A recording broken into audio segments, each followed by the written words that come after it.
You are sitting by a quiet stream. The water flows effortlessly, its surface reflecting the sky above. Now, close your eyes and ask yourself, what is it that perceives this scene? What is it that knows the sound of the water, the warmth of the sun, the rustle of the leaves? Is it your brain, or is it something more? This question has intrigued humanity for centuries, and today we will explore it through the lens of Buddhism. The brain, as we know it, is a complex organ. It processes information, controls our movements, and houses our thoughts. Science tells us that without a brain, consciousness as we understand it would not exist. But let me ask you this. Have you ever had a dream? In that dream, you experienced sights, sounds, and emotions. Yet your physical body was lying still, your brain in a state of rest. So where did that consciousness reside? In Buddhism, we speak of consciousness not as a product of the brain, but as a fundamental aspect of existence. It is like the sky, vast, limitless, and ever-present. The brain, in this view, is more like a radio receiver. It tunes into the frequencies of consciousness, but it does not create them. Just as a radio does not produce the music it plays, the brain does not produce consciousness. It merely facilitates our experience of it. Consider this. When you meditate, you may notice thoughts arising and passing like clouds in the sky. Who is it that observes these thoughts? Is it your brain, or is it a deeper, more subtle aspect of your being? This observer, this awareness, is what we refer to as consciousness. It is not bound by the physical limitations of the brain. It is timeless, boundless, and inherently free. Now let's take this a step further. Imagine if you were to remove the brain entirely, would consciousness cease to exist? According to Buddhism, consciousness transcends the physical body. It is not dependent on the brain to exist. Instead, the brain serves as a tool for consciousness to interact with the physical world. Without it, consciousness would still be, but it would no longer have the means to experience the material realm. So, what does this mean for you, the viewer? It means that your true nature is not confined to your brain or your body. You are more than the sum of your thoughts and feelings. You are consciousness itself, experiencing the world through the lens of your physical form. This understanding can be liberating. It invites you to explore the depths of your being, to connect with the essence of who you truly are. As we continue this journey, I encourage you to reflect on these questions. What is the nature of your consciousness? How does it relate to your brain and your body? And most importantly, how can this understanding transform your experience of life? Take a moment to sit with these thoughts. Now, imagine you're holding a candle in a dark room. The flame flickers, casting shadows on the walls. The brain is like that candle. It illuminates the room of your experience, but it is not the source of the light itself. The light in this metaphor is consciousness. It is what allows you to see, to know, to be. In Buddhism, we often speak of the mind as having two aspects, the relative mind and the absolute mind. The relative mind is what you use every day, the thoughts, emotions, and perceptions that arise and pass. It is closely tied to the brain, shaped by your experiences, memories, and conditioning. But the absolute mind is something entirely different. It is the ground of being, the pure awareness that underlies all experience. It is not created by the brain. It is what makes the brain's functioning possible. Think about this. When you're deeply asleep, your brain is still active, but your conscious experience of the world fades away. Yet, when you wake up, you know that you've been asleep. Who is it that knows? It's not the brain alone. It's that deeper awareness, the absolute mind, that remains present even when the relative mind is inactive. This is a subtle but profound distinction. It suggests that consciousness is not something the brain produces. Rather, it is something the brain accesses. Let's take this idea further. In meditation, practitioners often experience states of profound stillness and clarity. In these moments, the chatter of the mind quiets down, and a sense of pure awareness emerges. This awareness is not tied to the brain or the body. It is a direct experience of consciousness itself, unobstructed by the filters of thought or perception. These states offer a glimpse into the true nature of consciousness, vast, luminous, and free from the limitations of the physical world. But what happens when the body dies? Does consciousness disappear, or does it continue? Buddhism teaches that consciousness is not extinguished at death. Instead, it transitions, like a wave returning to the ocean. The brain, as a physical organ, ceases to function, but consciousness itself is not bound by the body's lifespan.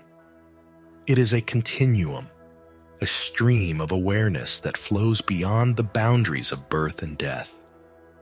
This understanding can be both comforting and challenging. It invites you to consider the impermanent nature of your physical form, while also recognizing the eternal nature of your essence. It challenges you to look beyond the surface of your experience and connect with the deeper currents of your being. So, as you reflect on these ideas, I invite you to ask yourself, how does this perspective change the way you see yourself and the world? What does it mean to recognize that your consciousness is not confined to your brain or your body? And how can this insight guide you in your journey through life? Take a moment to sit with these questions. Now that we've explored the nature of consciousness and its relationship to the brain, let's turn our attention to the implications of this understanding. If consciousness is not confined to the physical body, what does that mean for how we live our lives?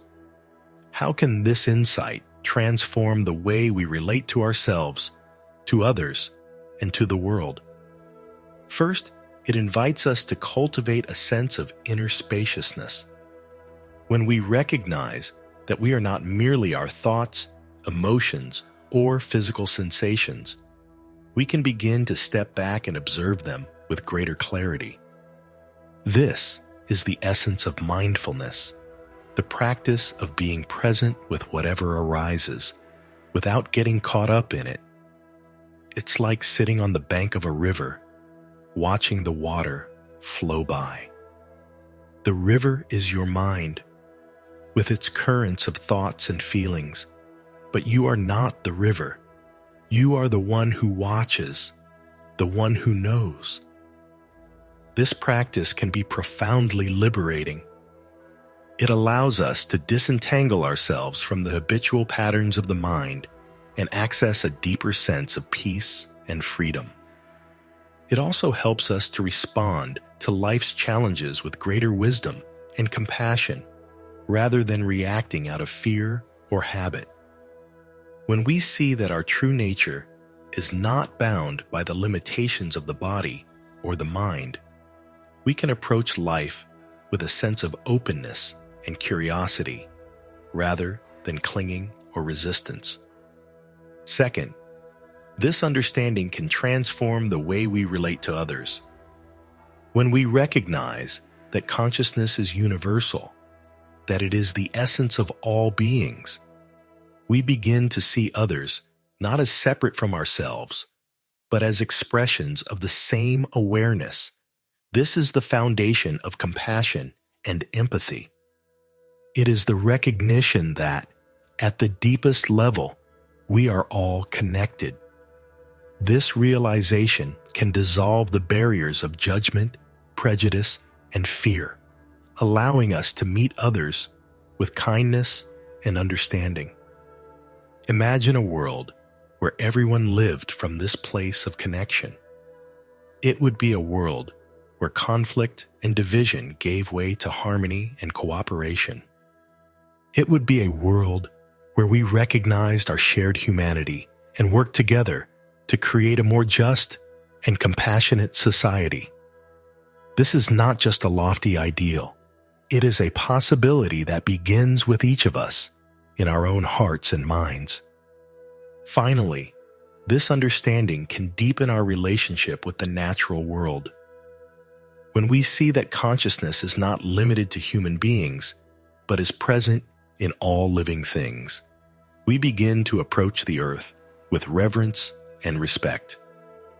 We recognize that we are not separate from nature, but an integral part of it. This realization can inspire us to live in harmony with the planet, to care for its ecosystems, and to protect its resources for future generations. So, as you reflect on these ideas, consider how they might influence your own life. How can you cultivate inner spaciousness and mindfulness in your daily routine? How can you deepen your connections with others and with the world around you? And how can you live in a way that honors the deeper truth of who you are? These are not questions that can be answered quickly or easily. They are invitations to a lifelong journey of exploration and discovery. But as you walk this path, you may find that the insights you gain bring a sense of peace, purpose, and fulfillment that enriches every aspect of your life. As we continue this exploration, let's consider the role of perception in shaping our experience of reality. Perception is the lens through which we interpret the world, and it is deeply influenced by our beliefs, conditioning, and state of consciousness. To put it simply, we don't see the world as it is. We see the world as we are. Think about a simple object, like a tree. To a botanist, the tree is a complex organism with leaves, roots, and a trunk, each part serving a specific function. To an artist, the tree might be a source of inspiration, a subject of beauty and creativity. To a child, the tree might be a playground, a place to climb and explore. The tree itself hasn't changed. It's the same tree, but the way each person perceives it is different. This illustrates how our perception is shaped by our unique perspectives and experiences. Now let's take this a step further. What if our perception is not just influenced by our personal beliefs and experiences, but also by the very nature of consciousness itself? What if the world we perceive is not an objective reality, but a projection of our own mind? This idea is not new. It has been explored in various spiritual traditions and philosophies for centuries. In the teachings of Advaita Vedanta, for example, the world is often described as Maya, or illusion. This doesn't mean that the world isn't real in a practical sense. You can still stub your toe on a rock. But it suggests that the world is not what it appears to be. It is a manifestation of consciousness, a dreamlike projection that we mistake for reality. Similarly, In the Buddhist tradition, the concept of emptiness points to the idea that all phenomena are devoid of inherent existence. Everything arises in dependence on causes and conditions, including our perception of it. The world we experience is not solid or fixed, but fluid and ever-changing, shaped by the interplay of consciousness and the external environment. So what does this mean for us? If our perception of reality is not fixed, but malleable, then we have the potential to transform our experience of the world. By shifting our state of consciousness, we can change the way we perceive and interact with reality. This is the essence of spiritual practice, the process of awakening to a deeper truth and aligning our perception with that truth. One way to do this is through meditation. Meditation is a practice of turning inward, of quieting the mind, and becoming aware of the underlying awareness itself. In this state of stillness, we can begin to see beyond the surface level of reality and glimpse the deeper dimensions of existence. We can experience moments of clarity, insight, and unity, where the boundaries between self and other dissolve, and we recognize ourselves as part of a greater whole. Another way to shift our perception is through inquiry. Inquiry is the practice of questioning our assumptions and beliefs, of examining the nature of reality and our place within it. By asking deep, probing questions, such as, "Who am I?" or "What is real?" we can begin to unravel the layers of conditioning that shape our perception and uncover a more authentic understanding of ourselves and the world. As we engage in these practices, we may find that our perception of reality begins to change. We may start to see the world not as a collection of separate objects and events, but as an interconnected web of relationships. We may begin to sense the presence of consciousness in all things, and to recognize the sacredness of every moment. This shift in perception can bring a profound sense of peace, joy, and belonging as we realize that we are not isolated individuals, but expressions of a universal consciousness. So, as you reflect on these ideas, consider how they might apply to your own life. How does your perception shape your experience of reality? What beliefs or assumptions might be limiting your understanding? And how can you cultivate a deeper awareness of the true nature of existence? These are not questions that can be answered in a single moment, but invitations to an ongoing exploration. As you continue on this journey, you may find that the insights you gain bring a greater sense of clarity, freedom, and connection to all that is. Let's take a moment to reflect on the key insights we've uncovered. We've explored the nature of consciousness, the role of perception in shaping our reality, and the transformative potential of practices like meditation and inquiry. These ideas invite us to look beyond the surface of our everyday experience and discover a deeper truth, one that connects us to the essence of who we are in the universe we inhabit. This journey is not just an intellectual exercise. It's an invitation to live more consciously, to awaken to the beauty and mystery of existence, and to align our lives with a higher purpose. It's about recognizing that we are not separate from the world around us, but integral parts of a greater whole. And in that recognition, we find meaning, peace, and fulfillment. Thank you for joining me on this exploration. Your presence and attention are deeply appreciated. If these ideas resonated with you, I invite you to continue this journey with me by subscribing to the channel. By subscribing, you'll stay updated on future videos where we'll dive even deeper into topics like consciousness, spirituality, and personal growth. Together, we can explore the profound questions that shape our lives and uncover the wisdom that lies within us all. Once again, thank you for listening, for being here, and for being a part of this community. I'm grateful for your curiosity and your willingness to explore the mysteries of existence. Until next time, stay curious, stay present, and remember, the journey to understanding is a journey to yourself. Namaste.